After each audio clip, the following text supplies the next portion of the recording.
nazývejme už konečně věci pravými jmény.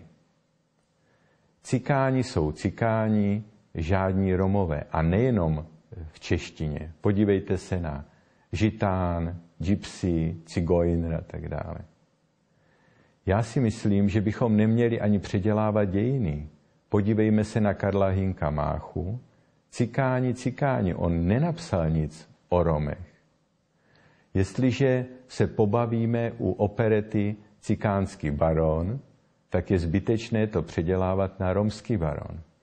A teď naše vláda nebo média vytvářejí tlak na to, abychom začali zasahovat i do takových věcí, jako jsou třeba pohádky pro děti. Kocour Mikeš byl údajně rasista, když označil ty, co hodili do pytle Mikeše a co ještě zmlátili za cikány. Ano, cikáni. Proč bychom předělávali Josefa Ladu, něco tak krásného? Víte sami, že se teď média pustila do oblíbené písničky Bílá, bílá, bílá. Komu by se nelíbila?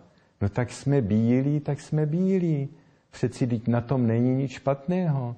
Někdo jiný je třeba hrdý na to, že je Afroameričan, někdo jiný je hrdý třeba na to, že je Japonec. Nestyďme se za to, že jsme bílí a nazývejme věci pravými jmény.